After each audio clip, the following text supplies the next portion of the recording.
I want to talk about the deepest, darkest secret and irony of young Earth creationism. Now, I grew up a young Earth creationist. I talk about that at some length in my book, What's So Confusing About Grace. It's a great book. You should check it out if you haven't read it. So I know young Earth creationism from the inside. When I was in high school, I had a book about the age of the Earth called It's a Young World After All, and I tried to get my science teacher to read it at the public school where I was going. Didn't work out that well. And I was obsessed with defending young Earth creationism and criticizing evolution and the atheism that I thought came with evolution and an old Earth and a denial of the global flood.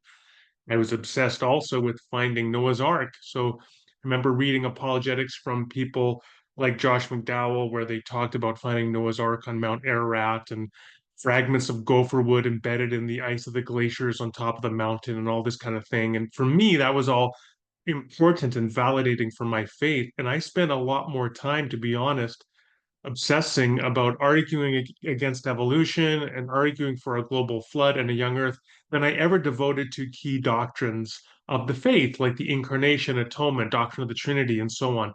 That's going to become important because that is a key hallmark and feature of young earth creationism. So let's talk about this deepest, darkest secret of young earth creationism. The deep, dark secret is that while young earth creationists profess to be just a bibliocentric movement going back to the authority of Scripture alone. In fact, young Earth creationism is a modernist project, one which is obsessed with validating or justifying theological claims by way of appeal to natural science. That is the great irony.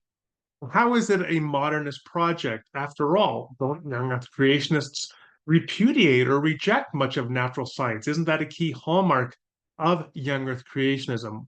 Well, yes and no. It's really more complicated than that.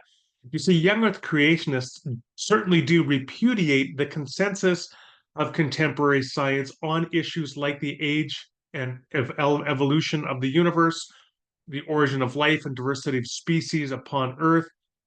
But that's because, in their view, that consensus is not actually legitimate science. Rather, it is anti religious dogma that is masquerading as science. On their view, true science is that which validates the Bible. Now, this is where the modernist obsession with validating and justifying theological claims by way of some universal objective standard of rationality, in this case, science, how it comes in. Young Earth creationists describe Genesis, and particularly Genesis 1 to 11, and specifically Genesis 1 to 2, creation, and chapter 3, the fall, and then chapter 6 to 9 with the global flood, as really providing a foundation for everything else that comes after it. And that foundation is a justifying framework. In other words, if you don't have the foundation that comes in Genesis with the creation of the world and a global flood, then the foundation for all Christian doctrine collapses because that foundation in the young earth creationist mind stands on the young earth age and on a global flood. This is classic modernist foundationalism.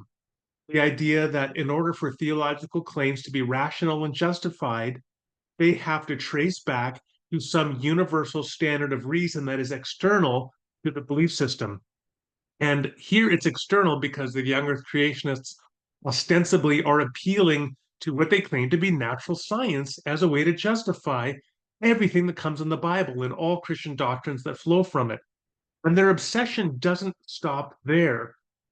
Now, note that creation is mentioned in passing in the major creeds, such as the Apostles' Creed or the Nicene Creed. But it's certainly the mode of creation is not a central focus and never has been of Orthodox Christian dogma. Instead, these dogmas focus on what is truly essential for creation, or sorry, I should say, for Christian belief and doctrine. To borrow a line that Galileo quoted from Robert Bellarmine, Genesis tells us um, not how to go to heaven, not how the heavens go. In other words, the focus in the Bible has never been on explaining the mechanisms of science, how the universe came to be, how the earth came to be, how it functions in terms of natural law. Rather, the focus is theological, not in terms of earth science.